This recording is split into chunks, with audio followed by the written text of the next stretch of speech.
Hey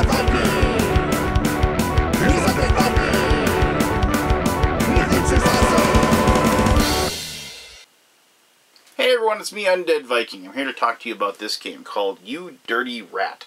I am a big fan of like the heist genre of movies. I really enjoyed the original. I've said this a few times, fairly recently actually. My father and I are kind of cinephiles. We used to watch tons of movies together. That was what we did when we hung out, and you know, other than like other random like fishing trips and what have you. But when we were like just hanging out and at his house when I was young, we would watch whatever shows happened to be on either the UHF stations or on cable or whatever.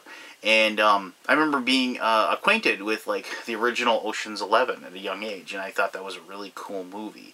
And I've always really enjoyed you know, the heist, or you know, like the con, if you will, like The Sting, and even The Sting 2, great movies, and very, that whole idea of putting together, you know, the group of ne'er-do-wells that, you know, maybe don't like each other, but have to put aside their differences, and, you know, to reach a common goal, if you will.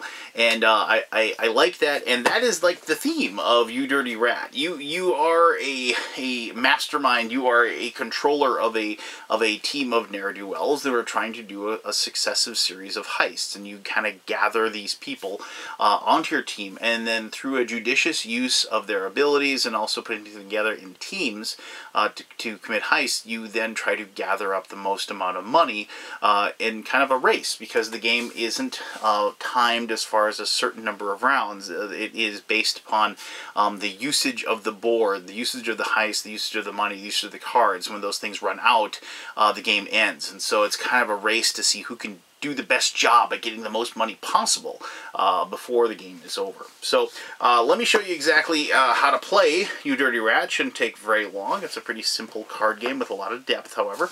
And then we'll come back here and I'll talk to you more about why I've been enjoying playing this one. Alright, cool.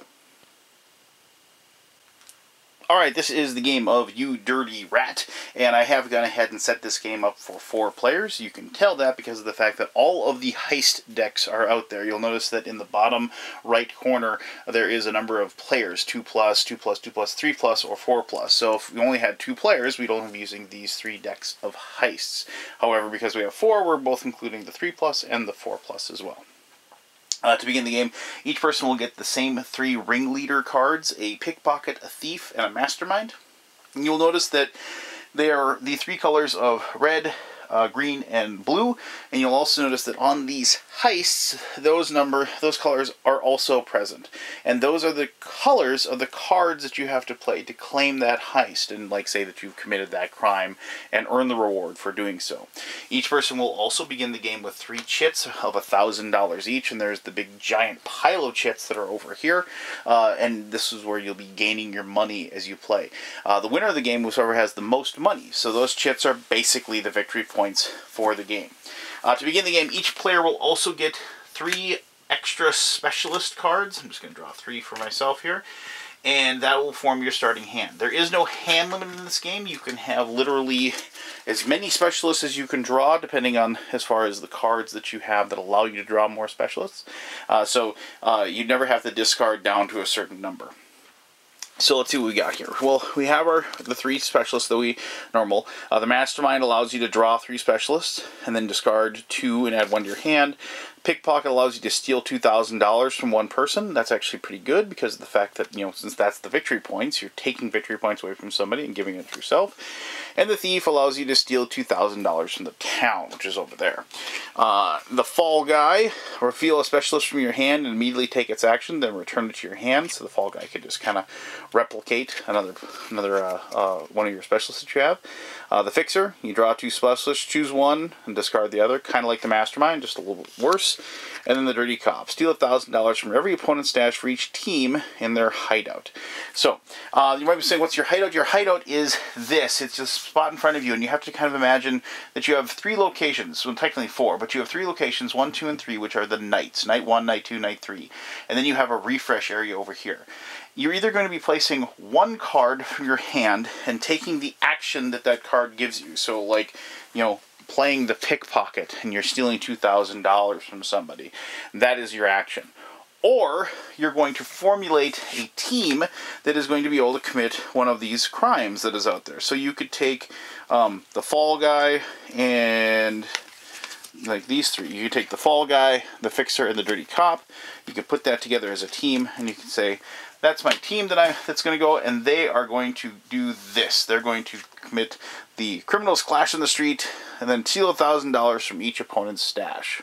And we're going to take that and put it in front of us. Now, it's important that you keep these, and you'll notice that also as you draw these, they get tougher to make. So this one took 3 to complete, but this one takes 4.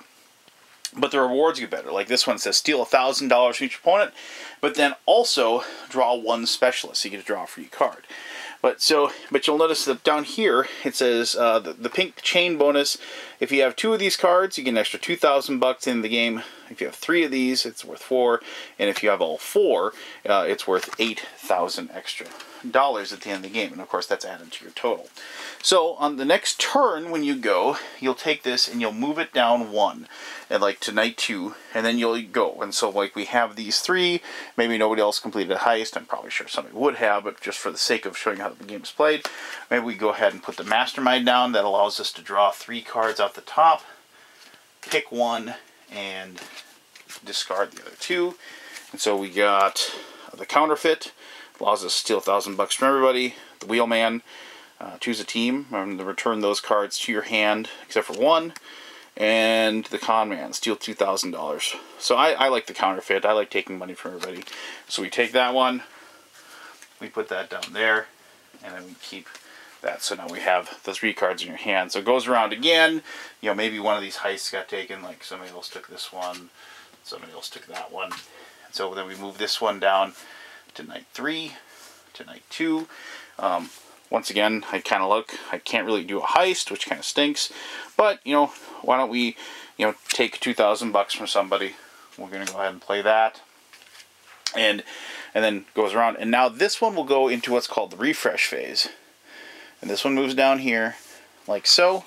And now we have just the 2 cards. So let's, like, maybe think ahead, because you can see here, well, I'm going to get these cards back in my hand, so 2 blue and a red. Let's keep the blue, because, you know, we want to maybe commit that heist up there, the top one. And so we go ahead and put that down and take the action of stealing $2,000 from the stash. I haven't really been doing the actions, but I just want to show you how this works. And then now we have these cards in our hand. And it is possible to play all the cards in your hand and when you're doing a heist. So like on your next turn, this one goes in the refresh, like so. And then we'd place these down and take this heist that allows us to steal $1,000 from each opponent and draw 1 specialist. It is possible that you can get down to no cards. If that happens, like if you had no cards in your hand, like somehow you managed to like put all of your specialists down, you know, and this one was like that, and you were unable to place a card down because you have to move these forward like so, you have to take one of your money chits and place it in place of that spot. And then of course then you've got a card since it was a 3 refresh. And when this money chit eventually reaches the refresh phase, you don't get it back. It goes back into the town phase. So there is kind of a small penalty if you somehow manage to get down to 0 cards. Because you'll lose a little bit of money. The game will continue until either all of the heists have been completed, all of the specialist cards are in people's hands. That means that there's nothing in the discard pile. Normally if you run into this and there's cards in the discard pile, you shuffle up the discard pile and then you just draw from that instead. Or you completely run out of money. Usually you run out of the heists or the money, and that's how the game ends. At least that's been my experience.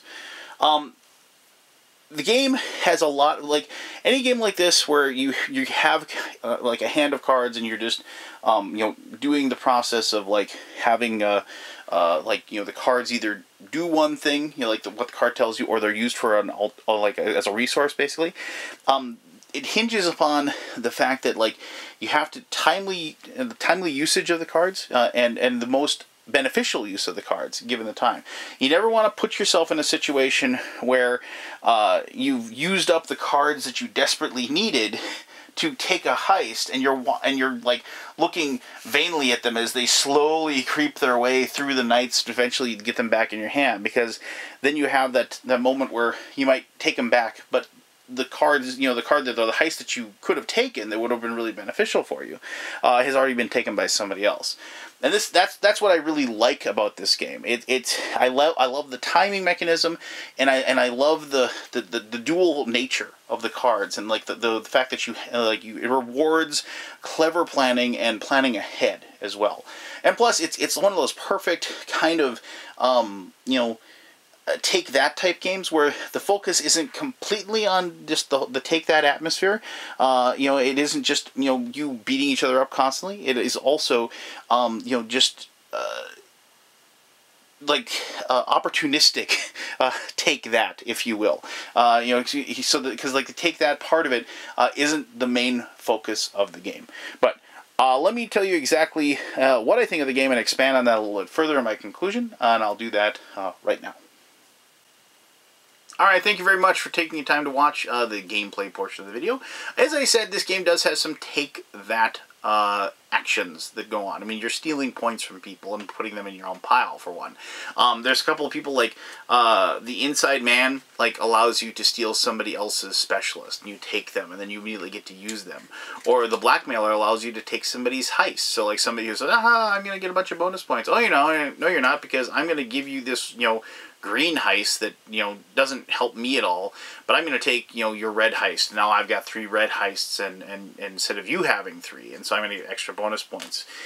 So it has a plethora of different abilities that allow you to inhibit the other people from winning, and I like that. I like being able to add, as they say, when you steal 2,000, that's a 4-point swing. I'm taking 2,000 from you, and I'm giving 2,000 myself, and I enjoy that aspect. But I do also like the fact that this game isn't all about that. And if you have a situation where everything is just like, oh yeah, take that, oh yeah, take that, oh yeah, take that, then the game kind of becomes just about that, about kind of smacking each other around, and that really isn't a game. And You Dirty Rat avoids that, because the game is a lot of fun. It's a lot of fun figuring out the puzzle, and the timing mechanism, as I said, is just something that is very fun to plan out, and it is very fun to try to figure out, which cards do I want to leave in my hand? Which cards do I want to put together as a team? Is it worth it to right now to use, my Blackmailer, my blue Blackmailer card to complete that? Or, do I want to hold on to that and then use it to steal somebody else's heist because I think they're going to take that one and I want that card for bonus points? And so I really enjoy the night and then the refresh, because nothing stinks more when you really need one more green card, and you know one's coming, but it's just slowly making its way to you, and you're just sure somebody else is going to put the cards together to take a heist that you got your eye on. The game does, this game lasts the perfect amount of time, and which is surprising because it doesn't have a certain number of rounds. It just ends when you satisfy one of the ending conditions, and this game doesn't last. I mean, it lasts that half-hour to 40-minute length, and which is absolutely perfect for this rule set and the complexity and the depth that this game gives me. I played this game with 4 players. I think it's best with 4, but with both 2 and 3, I've played it, and I've still had a great deal of fun. So, if you have any questions about You Dirty Rat, please ask away. I think if you are a person that enjoys, I don't want to say simple, because the game has a lot of stuff going on, it has a lot of interesting choices, but, card games with fairly simple rule sets, but with, depth and complexity, if that's something that you like, I would strongly suggest that you take a look at this one and add it to your game shelf. If you have any questions about how to play, by all means, ask away. I really appreciate you taking the time to watch this video. And as always, until next time, you have yourself one heck of an awesome day. Alright, bye-bye.